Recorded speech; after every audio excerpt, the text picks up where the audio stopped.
Hello friends, कैसे हो सभी लोग। उम्मीद है सब लोग बहुत अच्छे होंगे, बढ़िया होंगे, मस्त होंगे और अच्छे से पढ़ाई कर रहे होंगे।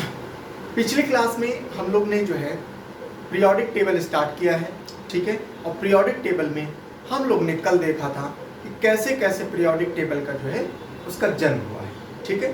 पहले हम लोग ने देखा कि हमारे पास जो है जैसे ही हम लोग ने एटम की खोज किया, साइंटिस्ट ने एटम्स की खोज करी और एटम के बाद में देखा कि वो एटम जो थे और एटम से ही क्या बने, एलिमेंट, ठीक है। एक बात और समझ लो बेटा, एटम जब मैं बोलता हूँ या एलिमेंट बोलता हूँ इसमें अंतर क्या है।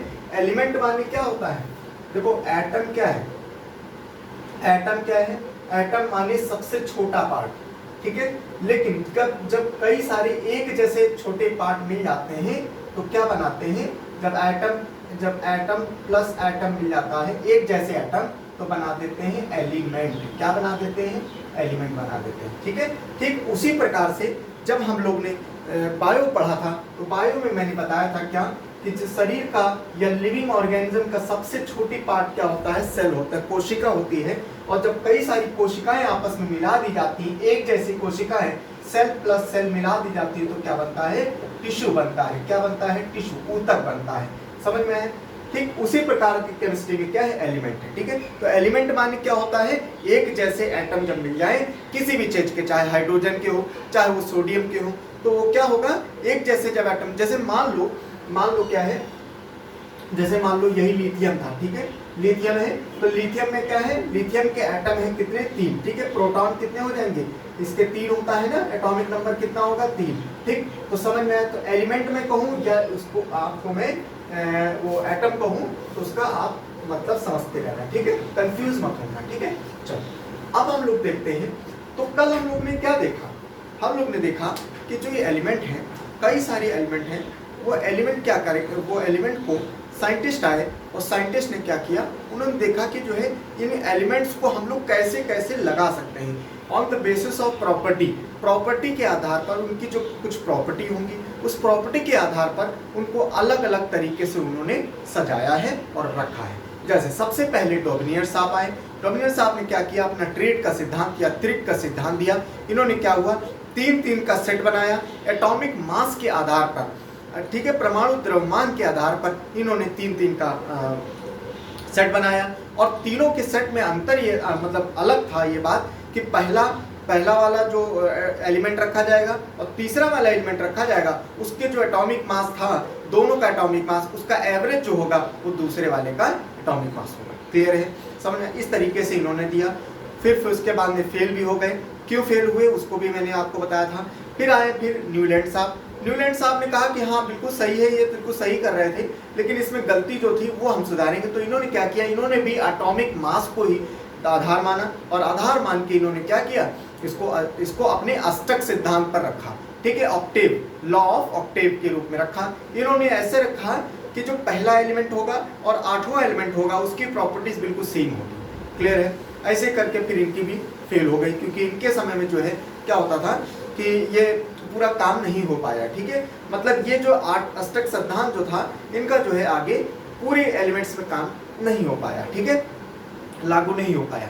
उसके बाद में फिर आए मेंडलीव साहब। मेंडलीव साहब पहली बार क्या किए, जो एलिमेंट्स थे, एलिमेंट्स को क्या किया, हालांकि इन्होंने भी एटॉमिक मास के आधार पर इनको सजाया है, बढ़ते हुए एटॉमिक मास के आधार पर इनको सजाया है, लेकिन इन्होंने क्या किया, इन्होंने अलग जो क्या किया कि इन्होंने पहली बार पीरियोडिक टेबल जैसी नाम की चीज कुछ बनाई। इन्होंने क्या किया, एक टेबल बनाई, उस टेबल में ही इन्होंने बढ़ते हुए एटॉमिक मास के आधार पर इन्होंने इसको प्लेस किया, ठीक है। तो इसी वजह से मेंडलीव को जो है कहा जाता है, इनको जो है फादर ऑफ पीरियोडिक टेबल कहा जाता है, किसको, मेंडलीव साहब को, ठीक है। लेकिन उनकी भी फेल हो गई। उसके बाद में फिर आते हैं कौन, तुम्हारे जो सबसे जो लेटेस्ट हैं, मोस्ले साहब, हेनरी मोस्ले साहब। मोस्ले साहब ने बोला क्या कि साहब नहीं, इन्होंने क्या किया, बिल्कुल अलग काम किया। इन्होंने एटॉमिक मास ना मान के एटॉमिक नंबर के आधार पर, बढ़ते हुए एटॉमिक नंबर के आधार पर इन्होंने जो है वो पीरियोडिक टेबल बनाई। और वो पीरियोडिक टेबल इतनी सटीक बैठी चूंकि एटॉमिक नंबर के आधार पर बनाई थी, इतनी सटीक बैठी कि वो आज भी हम लोग जो पढ़ रहे हैं वो एटॉमिक मास, जो एटॉमिक नंबर वाली जो पीरियोडिक टेबल वो किसकी है, मोस्ले साहब की है। इसका मतलब क्या है कि जो हम लोग जो आज पढ़ते हैं, जो आज पढ़ी जा रही है, इसके बाद में कोई भी दिक्कत नहीं है। ठीक है, तो हम लोग ने कल यहाँ तक पढ़ा था, मोस्ले साहब तक पढ़ा था। आज हम लोग जो है पीरियोडिक टेबल के में शुरुआत करने जा रहे हैं। ठीक है, और मॉडर्न पीरियोडिक टेबल से ही हम लोग स्टार्ट करेंगे, क्योंकि यहीं से आपको क्वेश्चन मिलेंगे। पीरियोडिक टेबल में आपको जो है कई सारी चीज़ें मैं आपको पढ़ाऊंगा, हो सकता है थोड़ा समय जरूर लग जाए, लेकिन पीरियोडिक टेबल में आपको कोई भी दिक्कत होने वाली नहीं है। आपको जितने भी क्वेश्चन आएंगे, क्योंकि पीरियोडिक टेबल क्या पूरी केमिस्ट्री का उसमें सार है, समझ रहे हो, पूरी केमिस्ट्री का सार है। इस वजह से पीरियोडिक टेबल में मैं समय लगा रहा हूँ, और समय जो लगाऊंगा तो मैं यकीन दिलाता हूँ कि आपको पूरे केमिस्ट्री का सार आपको वहाँ मिलेगा, और आपको पीरियोडिक टेबल तो छोड़ दो, पूरी केमिस्ट्री का सार उसमें मिलेगा, और आपके क्वेश्चन जो होंगे वो मैक्सिमम टू मैक्सिमम क्वेश्चन आपको यहाँ से मिलेंगे। क्लियर है? चलो आज हम लोग जो है समझ लो मॉडर्न जो पीरियोडिक टेबल है, मॉडर्न पीरियोडिक टेबल है, इसको हम लोग पढ़ेंगे। किसके द्वारा आया है? मोस्ले के साथ। ठीक है, मोस्ले साहब जो है इन्होंने इसकी खोज करी है, मोस्ले साहब ने। ठीक, अब बहुत ध्यान से बेटा देखना, मैं स्टार्ट करने जा रहा हूँ। ठीक है, मॉडर्न पीरियोडिक टेबल मोस्ले के द्वारा दी गई है, तब 1913 में। ठीक है, 1913 में मोस्ले साहब ने इसको दिया है। उसके बाद में क्या है, अगर हम इस टेबल की देखें, इस टेबल की बात करें, तो इसमें जो है एलिमेंट जो होते हैं, एलिमेंट जो है करीब 118 एलिमेंट है। ठीक है, कितने हैं? 118 एलिमेंट है। और इसमें ग्रुप कितने हैं? ग्रुप हम लोग ने कल भी डिस्कस किया था। इसमें जो ग्रुप है वो लगभग क्या 18 ग्रुप है। और अगर पीरियड्स की बात करें, इसमें पीरियड जो है वो कितने हैं? 7 है। कितने हैं? 7 पीरियड है। ठीक है, इसको ऐसे कर सकते हो, 8 में से 1 माइनस करो, 7 आ जाएगा। ठीक है, 8 में से 1 माइनस करो, कितना आएगा? 7 आएगा। क्लियर है? तो तुम्हारे ये मॉडर्न पीरियोडिक टेबल के ये थोड़ी कुछ फीचर हो गए। ठीक है, 18 ग्रुप है और पीरियड ये हो गए। ठीक है, दूसरी बात आपको मैंने एक बार मैं फिर से रिवाइज करा देता हूँ, कि मैंने जो बताया था कि जो ग्रुप जो ऐसे वर्टिकल के रूप में है, ऐसे जो वर्टिकल के रूप में है, इनको हम लोग ग्रुप्स कहते हैं। ठीक है, ग्रुप 1, ग्रुप 2, ग्रुप 3, ग्रुप 4, ऐसे करके इनको ग्रुप कहते हैं। और जो ये वर्टिकल है, इनको हम लोग पीरियड कहते हैं। ठीक है, पीरियड 1, पीरियड 2, पीरियड 3, ऐसे करके हम लोग इनको पीरियड बोलते हैं। क्लियर है? समझ में आया? ठीक, तो वर्टिकल वाले क्या है? पीरियड है। और सॉरी, वर्टिकल वाले क्या है? ग्रुप है। और हॉरिजॉन्टल वाले क्या है? पीरियड्स होते हैं। ठीक है, तो 7 पीरियड है और 18 जो है इसके ग्रुप होते हैं।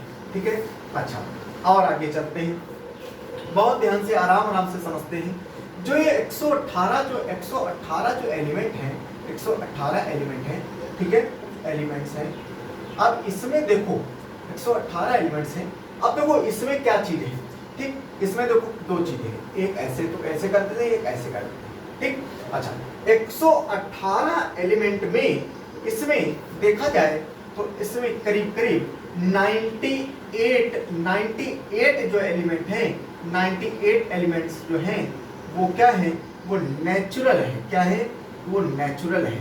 ठीक है, ये प्राकृतिक रूप से है 98 एलिमेंट, और बाकी के बच्चे कितने? 20 एलिमेंट।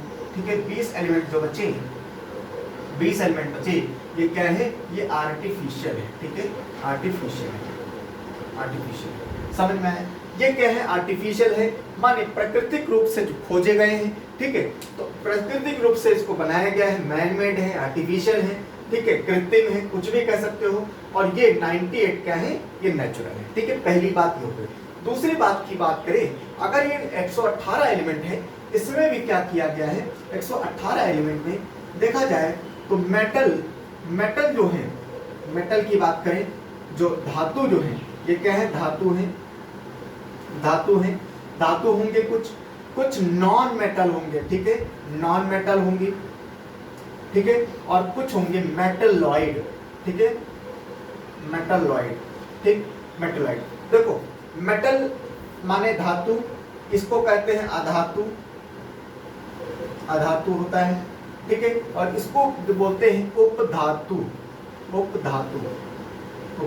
ठीक है, देखो मेटलाइड क्या होते हैं पहले तो यही समझ लो, मेटल नॉन मेटल। वैसे तो मैं आगे चल के बताऊंगा, लेकिन आप यहाँ पर समझ लो थोड़ी बातें, मेटल, नॉन मेटल और मेटलाइड। ठीक है, तो मेटल वो होते हैं जिसमें बहुत सारी प्रॉपर्टी होती है, बहुत सारी प्रॉपर्टी, लेकिन मैं थोड़ी सी बता रहा हूँ। मेटल वो होते हैं जिसमें इलेक्ट्रॉन फ्लो कर सकते हैं बहुत आराम से। जैसे इलेक्ट्रॉन फ्लो कर सकते हैं, इसका मतलब क्या है, उसमें बिजली जा सकती है। ठीक है, उसमें बिजली चल सकती है। जैसे मान लो ये लोहे की रॉड है, हमने क्या किया, इसमें करंट लगाया, और जैसे करंट लगाया तो इसमें करंट, यहाँ पर आप छुओगे तो करंट लगेगा, यहाँ छुओगे तो करंट लगेगा, यहाँ छुओगे तो करंट लगेगा। क्यों करंट तभी फ्लो होगा जब इलेक्ट्रॉन का फ्लो होगा। इलेक्ट्रॉन इस दिशा में फ्लो होगा तो करंट इस दिशा में फ्लो होगा। ये भी आपको मैंने इलेक्ट्रिसिटी चैप्टर में बताया था। क्लियर है? इसका मतलब क्या है, बस हम इसी से इलेक्ट्रॉन से ही सीमित रखते हैं, बाकी मेटल में आपको बहुत अच्छे से पढ़ाएंगे, बहुत सारी प्रॉपर्टी होती है। ठीक है, तो मेटल क्या होते हैं जिसमें अगर करंट दिया जाए तो बहुत आराम से तुरंत ही फ्लो हो जाए, मतलब इलेक्ट्रिसिटी पास हो जाए। ठीक है, उनको हम लोग मेटल बोलते हैं। ठीक, नॉन मेटल वो होते हैं जिनको अगर हम इसमें तार लगाएं, और इसमें क्या हो, तार लगाएं, बिजली का तार लगाएं, लेकिन इसमें अगर यहाँ छुए तो भी नहीं करंट मारेगा, यहाँ भी छुए यहाँ भी करंट नहीं मारेगा, यहाँ भी छूएंगे यहाँ भी नहीं। जैसे लकड़ी की मान लो है, ठीक, ये लकड़ी की रॉड है और मैंने इसमें बिजली का तार लगाया तो करंट इसमें पास नहीं होगा। करंट पास क्यों नहीं हो रहा? क्योंकि इलेक्ट्रॉन फ्लो नहीं होंगे। ठीक, इलेक्ट्रॉन फ्लो नहीं हो रहे हैं, जिसकी वजह से क्या होगा, इसमें करंट पास नहीं होगा। करंट नहीं पास होगा तो क्या हो जाएंगे, ये नॉन मेटल हो जाएंगे, अधातु हो जाएंगे। ठीक है, जैसे लकड़ी हो गया। ठीक, अब आते हैं मेटलॉइड या उपधातु। मेटलॉइड वो होते हैं जिनको, जैसे अब जिसमें करंट दिया जाए तो ये करंट फ्लो नहीं होगा।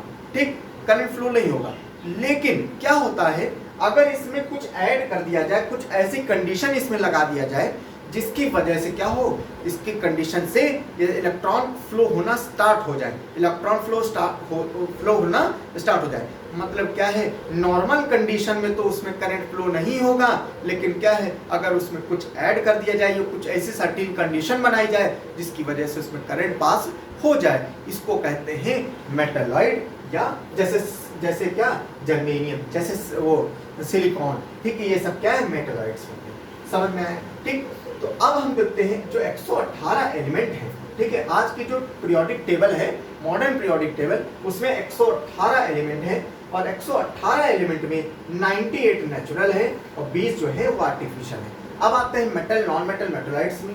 तो मेटल अगर देखें, जो मेटल है माने जो धातु हैं, ठीक है, ये कितने हैं, ये होते हैं 91। कितने हैं, 91 हैं। ठीक, और नॉन मेटल कितने हैं, 20 हैं, और मेटलॉइड जो है वो कितने हैं, करीब 7 हैं। कितने हैं, 7 हैं। ठीक, तो 91 मेटल है।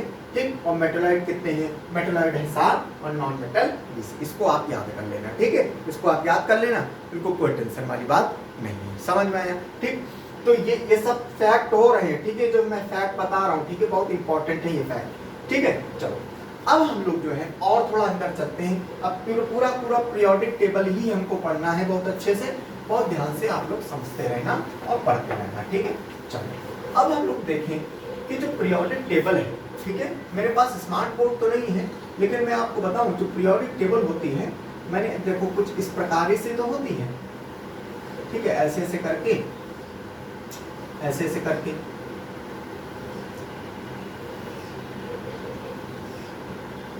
ठीक है, मान लो इसे छोटी सी बना रहे हैं।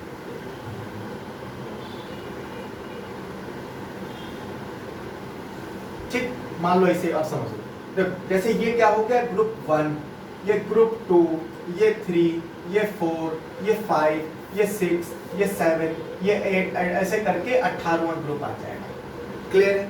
ये पीरियड 1, ये 2, ये 3, ये 4, ये 5, ये 6, ये 7। ठीक है, ये 7 पीरियड हो जाए। अच्छा, 7 पीरियड के अलावा दो, यहाँ पर क्या होता है, 2 पीरियड और भी होते हैं। यहाँ पर 2 पीरियड और भी होते हैं, इनको भी ये भी कहा जाता है कि ये भी क्या है, ये भी इसके भाग हैं। किसके भाग हैं? पीरियोडिक टेबल के ही भाग होते हैं। ठीक है, तो ये 2 पीरियड जो है अलग से दे रखे होते हैं। ठीक है, तो आप कभी पीरियोडिक टेबल देखना खोल के, तो आपको मिलेगा ये 2 पीरियड जो है बिल्कुल नीचे होते हैं। ठीक, मगर हम लोग जो पढ़ रहे हैं यहाँ पर कौन सा, ये 7 पीरियड पढ़ रहे हैं और 18 ग्रुप पढ़ रहे हैं। समझ में आया? ठीक, अब देखो इसमें जो सबसे पहला, ऐसे देखो, ऐसे इसको बना देते हैं। ठीक है, ये 7, ठीक। Group 1, group 2। अब हम लोग जो पढ़ेंगे है ना, हम लोग जो पढ़ेंगे वो देखो उसमें पीरियोडिक टेबल को जो पढ़ना की जो तरीका है ना वो बहुत सारे हैं, ठीक है। तो मैं जो पढ़ा रहा हूँ आपको, मैं जो पढ़ाने जा रहा हूँ आपको बिल्कुल एक लाइन से पढ़ाने जा रहा हूँ ताकि कोई भी चीज़ छूटे ना, समझ रहे हो। मेरा कहने का मतलब है कोई भी चीज़ छूटनी नहीं चाहिए ताकि आपका एग्जाम में कोई दिक्कत ना हो, ठीक है। तो सबसे पहले जो ग्रुप 1 है, इस ग्रुप 1 को हम लोग पढ़ेंगे। ग्रुप 1 की स्टार्ट अगर करें तो सबसे पहले इसमें क्या होता है, हाइड्रोजन, ठीक है। सबसे पहले इसमें हाइड्रोजन होगा, जो कि इसका अभी आगे पढ़ाएंगे, ठीक है। हाइड्रोजन होगा, उसके बाद में क्या, Li माने लिथियम होगा, फिर उसके बाद में इसमें Na होगा, Na माने सोडियम होगा, फिर उसके बाद में इसमें पोटेशियम होगा, उसके बाद में इसका रुबेनियम होगा, उसके बाद में इसका सीसियम होगा, ठीक है। और उसके बाद में आखिरी में इसका फ्रांसियम होगा, ठीक है। पहले होगा हाइड्रोजन, फिर लिथियम, फिर सोडियम, फिर पोटेशियम, फिर रुबेनियम, फिर सीसियम, फिर फ्रांसियम। समझ में आया? तो ये इसका पहला ग्रुप है जो कि 7 पीरियड्स में आ रहा है, ठीक है। अब हम इसको मिटाने जा रहे हैं, ठीक है, इसको मिटाने जा रहे हैं क्योंकि हम लोग को जो पढ़ना है, जो हम लोग को पढ़ना है वो क्या पढ़ना है, पहला ग्रुप पढ़ना है, ठीक है।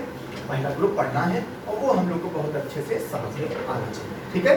चलो इसको हम लोग ने मिटाल दिया है क्योंकि हम लोग को सिर्फ ग्रुप 1 पढ़ना है, ठीक है। बहुत ध्यान से बेटा पढ़ना, बहुत इंपॉर्टेंट है ये, ठीक है। चलो अब हम लोग बहुत ध्यान से देखो, ठीक।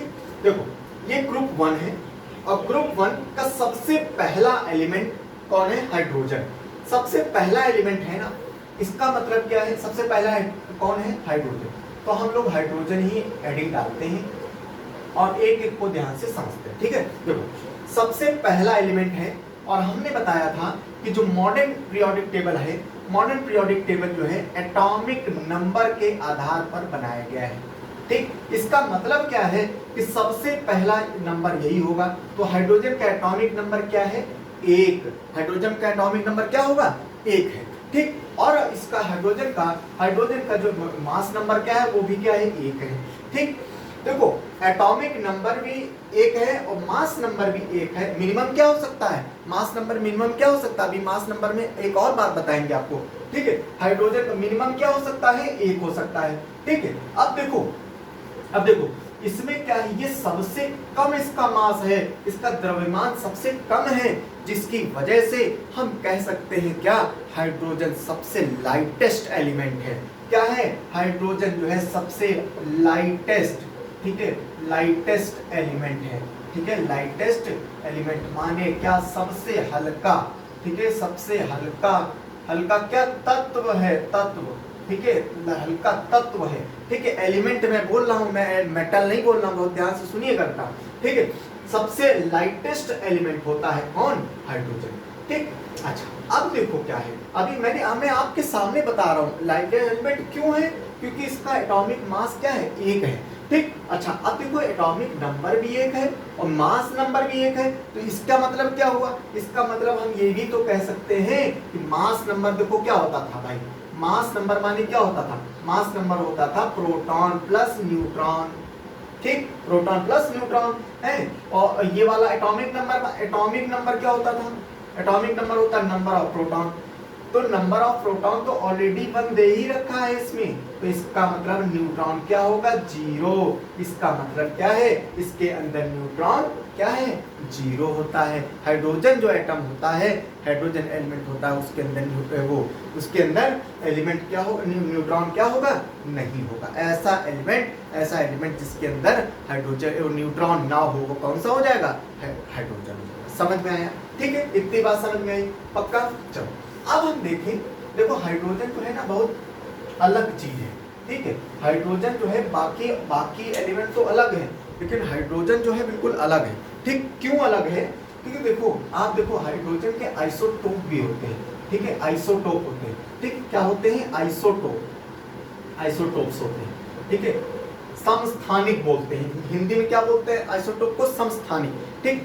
आइसोटोप माने होता क्या है, आइसोटोप माने होता है जिसका एटॉमिक नंबर जो हो वो तो सेम हो, लेकिन जिसका मास नंबर या एटॉमिक मास, कुछ भी कह सकते हो, एटॉमिक नंबर या एटॉमिक मास नंबर क्या हो, ये डिफरेंट हो, ये डिफरेंट हो।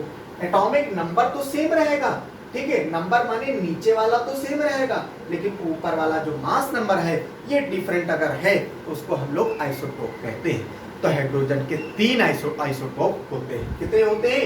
3 आइसोटोप होते हैं। ठीक, कौन कौन से होते हैं वो ध्यान से सुनना था।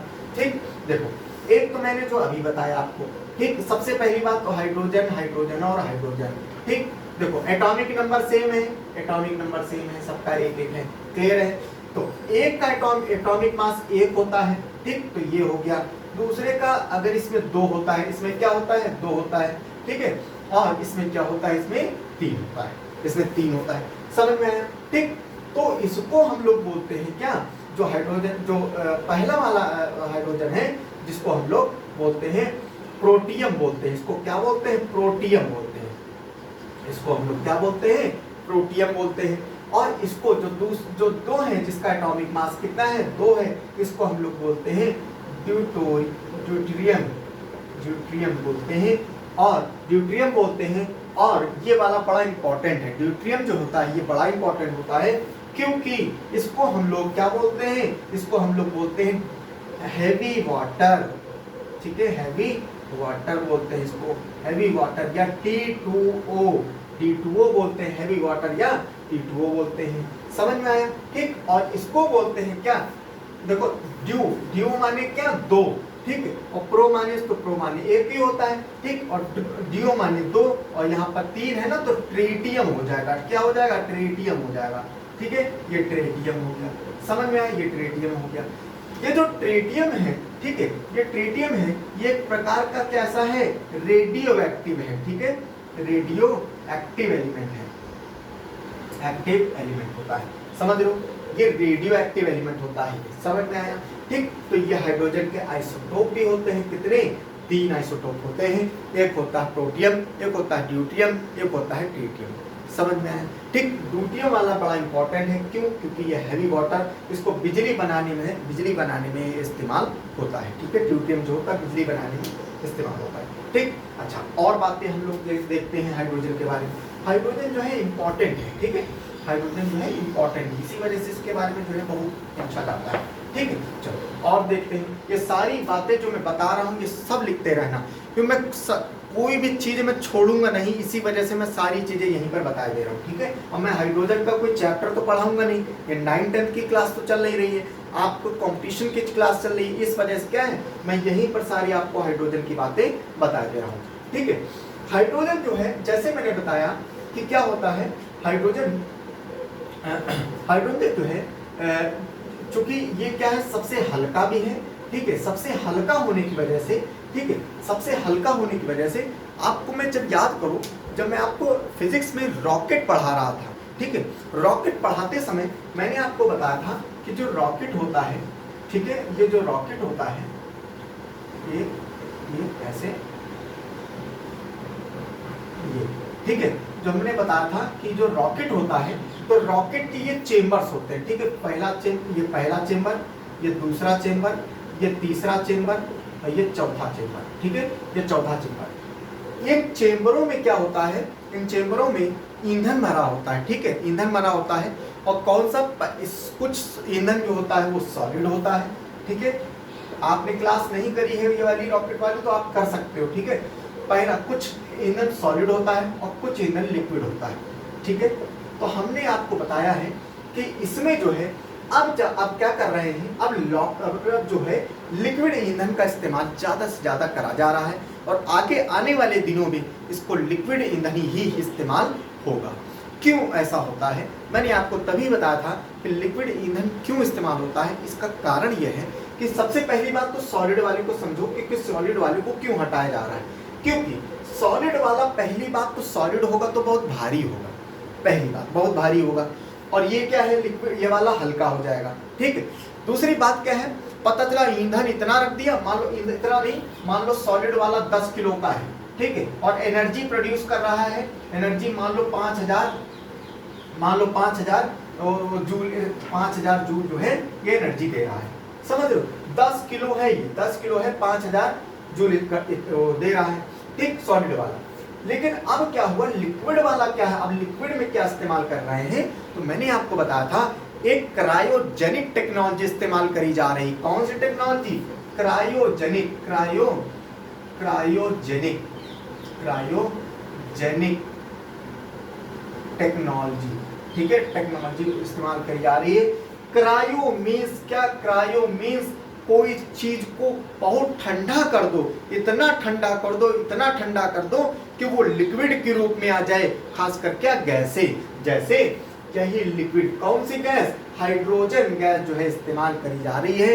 हाइड्रोजन गैस क्या करी जा रही है, क्रायोजेनिक टेक्नोलॉजी के माध्यम से इसको जो है क्रायोफ्यूल का रूप बनाया जा रहा है, ठीक है। तो क्रायोफ्यूल क्या मतलब, इतना ठंडा करते हैं, इतना ठंडा करते हैं -250 डिग्री से नीचे, -250 डिग्री नीचे से जब इसको करेंगे, ठीक है, तो क्या होगा, ये हाइड्रोजन क्या बन जाएगी, लिक्विड के रूप में आ जाएगी। और यही लिक्विड के फॉर्म में पहले चेंबर में और थर्ड चेंबर में क्या हो जाएगा, ये हो जाएगा सॉलिड, ये सॉलिड हो जाएगा और इनमें लिक्विड हो जाएगा। समझ में आए, इनमें लिक्विड हो जाएगा, क्लियर है। तो इसी वजह से हाइड्रोजन, आप देखो हाइड्रोजन का इस्तेमाल, अब देखो यही लिक्विड, अब देखो ये क्या हुआ ये लिक्विड क्या हुआ भाई, ये गैस थी, तो गैस, खूब सारी गैस जब लिक्विड बनेगी तो बिल्कुल धीरे आ जाएगी, पास पास आ जाएगी। मैंने आपको बताया ना, जैसे मान लो दो है ये, ठीक, ये सॉलिड, ये लिक्विड है, तो लिक्विड में मॉलिक्यूल पास पास थोड़े होते हैं और गैस में क्या होता है, दूर दूर होते हैं। जब ये लिक्विड बनेगी तो मॉलिक्यूल पास में आएंगे, माने क्या, जब बहुत सारी गैस मिलाएंगे तब थोड़ा सा लिक्विड बनेगा, ठीक है। तो यहाँ पर क्या होगा, एज अ रिजल्ट जब 10 kg लिक्विड आपने लिक्विड भर दिया, लिक्विड हाइड्रोजन भर दिया, तो पता चला कि 5000 नहीं, करीब 50,000, ठीक है, 50,000 जूल की एनर्जी ये प्रोड्यूस करेगा। यही कारण है क्या, कि हाइड्रोजन लिक्विफाई करके इसमें इस्तेमाल करी जा रही है। इसी वजह से अब देखो हाइड्रोजन क्या हो रहा है, हाइड्रोजन को हम लोग, बहुत ध्यान से सुनना बेटा, हाइड्रोजन को हम लोग फ्यूल के रूप में भी इस्तेमाल कर रहे हैं। और इसको कहा जा रहा है क्या, पहली बात तो मैंने क्या बताया, इसको रॉकेट फ्यूल के रूप में, रॉकेट फ्यूल में इस्तेमाल करते हैं, रॉकेट के फ्यूल में इस्तेमाल करते हैं किसको, हाइड्रोजन को। और इसको फ्यूचर फ्यूल, इसको फ्यूचर फ्यूल के रूप में भी इस्तेमाल होगा। आप जानते हो, अब जितने भी डीजल व्हीकल हैं, जितने भी पेट्रोल व्हीकल हैं, अभी आप रिसेंट में आप सुने होंगे कि नितिन गडकरी जी जो है, मतलब जो है अभी उसमें हाइड्रोजन कार में आए थे, ठीक है, हाइड्रोजन कार से पार्लियामेंट आए थे, ठीक है। और कौन बना रहा है, टाटा, ठीक है, टाटा ग्रुप, रतन टाटा की सपना है, ठीक है, कि अब हाइड्रोजन कार बनेगी। लेकिन क्या है, अभी इसमें आने में जो है ऑन ग्राउंड चीजें लाने में थोड़ा लगेगा समय। क्यों, कारण क्या है कि अभी बहुत सारी, देखो इलेक्ट्रिक वाली तो अभी पूरी संपन्न नहीं हो पाई है, ठीक है, अभी भी आदमी जो है इलेक्ट्रिक की तरफ मूव नहीं कर पा रहा है। अच्छा, मूव क्यों नहीं कर रहा, उसका दो कारण है। पहली बात तो क्या है, जो कोई नई टेक्नोलॉजी आती है तो सरकार को क्या करना चाहिए, उसको थोड़ा सा उसमें रिबेट देना चाहिए। अब क्या है, वो इतनी महंगी गाड़ियां हैं, आप 2 व्हीलर की गाड़ियां देख लो, 1.5 लाख रुपए की, ठीक है, 2 व्हीलर की गाड़ियां जो इलेक्ट्रिक है वो 1.5 लाख, 1 लाख के तो ऊपर ही है, समझ रहे हो, 1 लाख के सब ऊपर हैं, ठीक। इसी वजह से आदमी जो है इतनी जल्दी स्विच नहीं कर पा रहा। अब ये वाली क्या है, ये वाली 1 लाख के अंदर मिल जाती है बाइक जो होती है पेट्रोल वाली, समझ रहे हो। तो थोड़ा सा महंगी होने की वजह से इलेक्ट्रिक वाली पहले आ जाएंगी, उसके बाद में जब हाइड्रोजन आएगी। हाइड्रोजन क्यों इस्तेमाल करी जा रही है, क्योंकि देखो बहुत ध्यान से सुनना, हाइड्रोजन पहले कार्बन वाली समझो, ये पेट्रोल वाली, इनको क्यों हटाया जा रहा है, इनको क्यों लाया जाएगा। देखो ये जो कार्बन वाली होती है, जैसे मान लो कार्बन है, ठीक है, इससे कार्बन एमिट, जब पेट्रोल जब जलेगा, ऑक्सीजन जब इसमें पेट्रोल में क्या होता है, कार्बन होता है, तो जब ये जलेगा O2 मिलाएगा तो क्या बनेगा, CO2 रिलीज होगा। CO2 क्या है, ये गैस है, और ये जो है क्या करेगी, ये ग्रीन हाउस इफेक्ट में बहुत इंपॉर्टेंट रोल प्ले करती है, ठीक है। ग्रीन हाउस मानिए इतनी जो गर्मी हो रही है वो काहे मारी हो रही है, इसी वजह से हो रही है, CO2। मैं ग्रीन हाउस इफेक्ट जब बताऊंगा बहुत अच्छे से आपके दिमाग में बैठा दूंगा, ग्रीन हाउस इफेक्ट क्या होता है, ठीक है, आप कभी भूलोगे नहीं, ठीक। तो दूसरी बात, अगर जैसे मान लो इसके अंदर क्या होता है, नाइट्रोजन होता है, N2 होता है, प्लस ये भी जब ऑक्सीजन से जब क्या होगा, जब रिएक्ट होगी तो क्या बनेगा, N2O बनेगा, ठीक है, नाइट्रोजन डाइऑक्साइड बनेगा, समझ रहे। अब क्या होगा, तो इसमें भी क्या है, ये भी बहुत खतरनाक गैस है। ठीक, कुल मिला के ये सब क्या कर रही है, प्रदूषण कर रही है। लेकिन अब हम आगे बात करें, अगर हम आगे बात करें इसकी हाइड्रोजन की, ठीक है, हाइड्रोजन की बात करें, H2, ठीक है, H2 की बात करें, जब ये O2 के साथ में जलेगी तो क्या बनाएगी, H2O बनाएगी। क्या बनाएगी, H2O, पानी बना देगी। ठीक है, जब ये हाइड्रोजन जो है, जब हाइड्रोजन आपकी गाड़ी में जब पड़ेगी तो जैसे ऑक्सीजन के कांटेक्ट में आके क्या बन जाएगी, पानी बन जाएगा, मॉइस्चर बन जाएगा। ठीक है, तो जिसकी वजह से क्या होगा, वो पानी क्या है, पानी आपको जो है कोई प्रदूषण नहीं पैदा करेगा। दूसरी बात, पानी जो होता है क्या है, पानी क्या है, उसको फिर से ब्रेक डाउन कर दो, या तो पानी के रूप में इस्तेमाल कर लो, या तो फिर से ब्रेक डाउन कर दो, फिर हाइड्रोजन और ऑक्सीजन में बदल जाएगा। मतलब क्या है, रिन्यूएबल सोर्स ऑफ एनर्जी भी कह सकते हैं इसको। ठीक है, रिन्यू कर सकते हैं इसको, समझ में। इस वजह से क्या होता है, बिल्कुल क्लीन फ्यूल होगा। ये इसको फ्यूचर फ्यूल के रूप में भी देखा जा रहा है। ठीक है, आगे आने वाली जो गाड़ियां हैं, ठीक है, वो कौन सी होंगी, हाइड्रोजन वाली गाड़ियां होंगी। ठीक है, तो बहुत ही अच्छा फ्यूल बनाया जाएगा। कौन सा, ये हाइड्रोजन वाला बनाया जाएगा, समझ में। इसी वजह से इसको जो है बेस्ट फ्यूल भी कहा जा रहा है, इसको बेस्ट फ्यूल। ठीक है, बेस्ट फ्यूल, हाइड्रोजन को बेस्ट फ्यूल कहा जा रहा है। ठीक है, रॉकेट फ्यूल हो गया, लाइटेस्ट एलिमेंट हो गया। ठीक है, और क्या इसमें कह सकते हैं हम लोग। ठीक है, और इसके अंदर न्यूट्रॉन नहीं होता है। ठीक है, ये सारी बातें हम लोग जो है हाइड्रोजन के बारे में हम लोग ने देखा कि हाइड्रोजन कुछ इस प्रकार से होता है।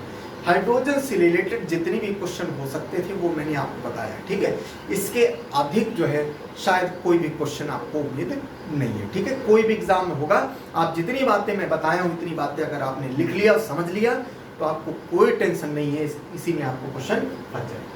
समझ में आया। ठीक, चलो अब आते हैं क्या, दूसरे वाले पर। ठीक, दूसरे वाले पे आते हैं लिथियम। ठीक है, लिथियम पर आते हैं, लिथियम पर आते हैं। लिथियम क्या आते हैं, लिथियम, सोडियम, पोटेशियम। ठीक है, ये बेसिकली ये जो तीनों हैं, ये तीनों एक जैसे नेचर के हैं। ठीक है, इनका नेचर जो होता है वो एक जैसा होता है। ठीक है, तो एक जैसा नेचर क्या होता है, बहुत ध्यान से सुनना बेटा। ठीक है, देखो सोडियम कह लो, या लिथियम कह लो, या ये तुम्हारा पोटेशियम कह लो, ये क्या होता है, बहुत हाईली रिएक्टिव होते हैं। ठीक है, हाईली रिएक्टिव, ठीक है, रिएक्टिव होते हैं, बहुत ज्यादा जो है रिएक्टिव, बहुत ज्यादा होते हैं। इतने ज्यादा रिएक्टिव होते हैं कि अगर इनको पानी में रख दोगे तो ये जलना स्टार्ट हो जाएंगे। ठीक है, ये पानी में रखोगे तो ये जलना स्टार्ट करेंगे, बिल्कुल तुरंत क्या हो जाएगा, जल जाएगा। अगर मॉइस्चर भी अगर आ गया तो ये क्या हो जाएगा, जल जाएगा। इसी वजह से इनको क्या, पहली बात तो क्या होता है, हाईली रिएक्टिव वजह से क्या होगा, ये क्या, पानी से, मॉइस्चर से आने पर, मॉइस्चर से क्या होता है, मॉइस्चर के रिलेशन में आएंगे, जैसे उनके कांटेक्ट में आएंगे, क्या हो जाएगा, बर्निंग हो जाएगी। ठीक है, क्या हो जाएगी, बर्निंग हो जाएगी। इसी वजह से इनको क्या करा जाता है, इनको केरोसिन ऑयल में रखा जाता है। ठीक है, केरोसिन ऑयल में, ठीक है, केरोसिन ऑयल में रखा जाता है। समझ में, मिट्टी के तेल में रखा जाता है। तेल में आप कोई भी तेल में रख सकते हो, मतलब तो कोई भी तेल मतलब ऑर्गेनिक तेल। ठीक है, पेट्रोल डीजल में भी रख सकते हो, लेकिन केरोसिन जो होता है वो थोड़ा मतलब कच्चा तेल होता है, हल्का होता है, और क्या कहते हैं तुम्हारा लो कॉस्ट का होता है। इसी वजह से इसको जो है केरोसिन तेल, मिट्टी के तेल में रखा जाता है, ताकि ये रिएक्ट ना करे। ठीक है, बहुत जल्दी ये रिएक्ट कर जाते हैं। दूसरी बात, इन तीनों की अगर बात करें, तो ये इतने ज्यादा सॉफ्ट होते हैं। ठीक है, बहुत ज्यादा सॉफ्ट होते हैं, इतने ज्यादा सॉफ्ट होते हैं कि इनको नाइफ से काटा जा सकता है। ठीक है ना, इनको हम लोग लिख सकते हैं कैसा, है ना, they are so soft that they can be cut with a knife. ठीक है, नाइफ से, चाकू से, इतने मुलायम होते हैं कि इनको चाकू से काटा जा सकता है, केक की तरह। बिल्कुल, माँ केक मतलब बर्थडे हुआ, पहले सोडियम का केक खिला दी। ठीक है, सोडियम रख के ऐसे केक बना दी, वहाँ सट ऐसे काट दी। ठीक है, मतलब सोडियम केक खाओ। ठीक, ऐसे। ठीक है, तो ये हो गया तुम्हारा। उसके बाद में, ठीक, तो इनको जो है नाइफ से काटा जा सकता है, इतने सॉफ्ट होते हैं। ठीक है, इतने ज्यादा रिएक्टिव होते हैं कि इनको ये बर्न कर जाएंगे मॉइस्चर्स में आके। इसी वजह से इनको केरोसिन ऑयल में रखा जाता है। ठीक, दूसरी बात, ये जो है लिथियम की अगर बात करें तो लिथियम जो होता है ये हल्का भी बहुत होता है। ठीक है, ये हल्का भी बहुत होता है, लाइट भी होता है। ठीक है, अच्छा, लिथियम की अगर बात करें तो ये क्या होता है, लाइटेस्ट मेटल है। ठीक है, अभी याद करो जब हाइड्रोजन पढ़ा रहे थे तो मैंने बताया था क्या, लाइटेस्ट एलिमेंट था वो लाइटेस्ट एलिमेंट था, ये लाइटेस्ट मेटल है। अगर पूछा जाए कि लाइटेस्ट मेटल कौन सा है तो कौन सा हो जाएगा, लिथियम हो जाएगा, ठीक है। और लिथियम की अगर हम बात करें तो लिथियम बड़ा इंपॉर्टेंट है, इंपॉर्टेंट रोल इस वजह से प्ले करता है, ये मेडिकल साइंस में भी इसका बड़ा इस्तेमाल होता है। जैसे लिथियम आपने देखा होगा जब मैंने आपको हार्ट का चैप्टर पढ़ाया था, ठीक है, ब्लड सर्कुलेटरी सिस्टम पढ़ाया था, तो जो मैंने हार्ट का स्ट्रक्चर बताया था, ठीक है, तो मैंने आपको जब बताया था ये टुल्लू पंप के माध्यम से बताया था, ठीक है, ये टुल्लू पंप के माध्यम से बताया था। मैंने क्या होता था, मैंने बताया क्या कि यहाँ पर ट्राइकस्पिड वॉल होती थी और यहाँ पर बाइकस्पिड वॉल होती थी, ठीक है, और यहीं पर क्या होता था, एसए नोड, यहाँ पर एबी नोड। मैंने कहा था जो ये एसए नोड है, एसए नोड है, ये क्या करती है, ये तुम्हारा फंक्शन करती है, जो तुम्हारा ब्लड का जो पंपिंग है ये तुम्हारा काम कर रही है एसए नोड। जब ये एसए नोड खराब हो जाती है, इसी के लिए क्या होता है, ये इसी के रिप्लेसमेंट, जब ये खराब हो जाएगी तो इसी के रिप्लेसमेंट में इसको लगाया जाता है पेस मेकर। क्या लगाया जाता है, पेस मेकर लगाया जाता है। और ये जो पेस मेकर होता है, ये पेस मेकर, ये एसए नोड क्या है, एक प्रकार के नेचुरल पेस मेकर है, ठीक है। पेस मेकर क्या है, एक मशीन है जो एसए नोड का काम है वही काम करती है पेस मेकर, ठीक। तो एसए नोड को हम लोग कह सकते हैं नेचुरल पेस मेकर है, लेकिन क्या होता है जब ये खराब हो जाती है तो आर्टिफिशियल पेस मेकर बनाया जाता है। और ये पेस मेकर में जो बैटरी लगाई जाती है वो काहे की लगाई जाती है, लिथियम की, ठीक है, काहे की लगाई जाती है, लिथियम की, ठीक, लिथियम की बैटरी लगाई जाती है। और आप देखिए आज की डेट में जो है, आप देखो कहीं जो बैटरी वैटरी लगती है, जैसे मोबाइल में आप पहले आप देखते हो जो मोबाइल में बैटरी लगती थी, ठीक है, आप निकाल के उसमें नोकिया वाले में देखो आप, है ना, सैमसंग जो पुराने मोबाइल होते थे, ठीक है, कीपैड वाले, उसमें देखो आप, उसमें लिथियम बैटरी लगी होती है। लिथियम क्या, बहुत हल्का मेटल है, ठीक है, इसी वजह से जो है वो बड़ा रिएक्टिव है, हल्का है, जिसी वजह से क्या हो, इसको लिथियम बैटरी लगाई जाती है। समझ में आया, ठीक। तो ये सारी चीजें हो गई हमारी लिथियम, सोडियम और पोटेशियम में, ठीक है। चलो आगे समझ में आया सब लोगों को, ठीक। चलो अब हम और आगे चलते हैं, ठीक है, चलो अब हम आगे चलते हैं। ये हो गया तुम्हारा लिथियम, पोटेशियम और सोडियम, ठीक है। चलो आगे चलो, फिर आओ रुबेनियम, ठीक है। अच्छा, रुबेनियम, सीसियम, फ्रांसियम, ये भी क्या है, ये भी क्या है, इनका भी नेचर जो होता है बिल्कुल एक ही प्रकार का होता है, ठीक है, बिल्कुल। अगर रुबेनियम और सीसियम की बात करें, फ्रांसियम एक मिनट छोड़ दो, ठीक है, फ्रांसियम छोड़ दो, रुबेनियम और सीसियम, इनकी अगर बात करें तो ये भी क्या है, ये भी एक प्रकार के जो ऐसे एलिमेंट है, सीसियम और रुबेनियम ऐसे मेटल है। पहली बात तो सीसियम जो होता है ये इतना ज़्यादा मतलब इनको तो अगर बात करें तो इनसे हम लोग क्या बनाते हैं, एटॉमिक वॉच बनाई जाती है, ठीक है, क्या बनाई जाती है, एटॉमिक वॉच, ठीक है, वॉच, परमाणु घड़ी बनाई जाती है। ये घड़ी इतनी जबरदस्त होती है कि सेकंडों को भी डिफाइन कर जाती है, ठीक है, मतलब सेकंड जो होता है, एक सेकंड को भी डिफाइन करती है, इतनी जबरदस्त घड़ी होती है, ठीक है। और ये घड़ी जो है कहाँ इस्तेमाल होगी, जैसे जब हम लोग न्यूक्लियर रिएक्टर या रेडियो एक्टिव या तुम्हारे ये सारी चीज़ें बनाई जाती हैं तो उसमें इसका इस्तेमाल होता है, ठीक है। ये दोनों रुबेनियम और सीसियम, इनसे जो है एटॉमिक जो है वॉचेस बनाई जाती है, ठीक है। और ये जो सीसियम जो है, ये सीसियम क्या है, ये इतना ज़्यादा मतलब ये बिल्कुल मतलब मक्खन की तरह होता है, ठीक है, मक्खन की तरह मान के चलो। जैसे आपका हाथ है, ठीक है, हाथ अगर गर्म है, थोड़ा सा हल्का सा मतलब गर्म है, आप मक्खन की पीस, वो अमूल बटर वाला पीस लो, उसको खोलो, ऐसे हाथ में रखो तो हाथ पिघलने लगेगा, ठीक है, पिघल जाएगा। बिल्कुल उसी प्रकार से क्या होता है, सीसियम होता है, ठीक, सीसियम भी जो है बिल्कुल पिघल जाता है, ठीक है, बहुत जल्दी क्या होगा, पिघल जाएगा, ठीक, पिघल जाएगा, ठीक है, मेल्ट हो जाता है, melt when kept on palm, ठीक है, हाँ, ठीक, समझ में है। ये पाम पर रखने पर क्या हो जाएगा, मेल्ट हो जाएगा, ठीक है, बहुत इंपॉर्टेंट है, ठीक है। चलो आगे सुनो, आगे समझो।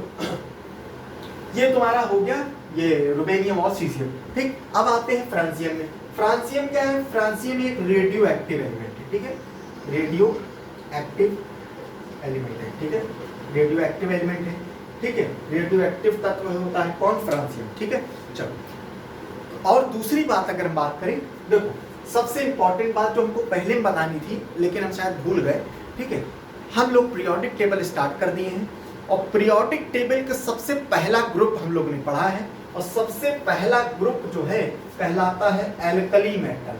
ठीक है, एल्कली मेटल्स कहला जाता है।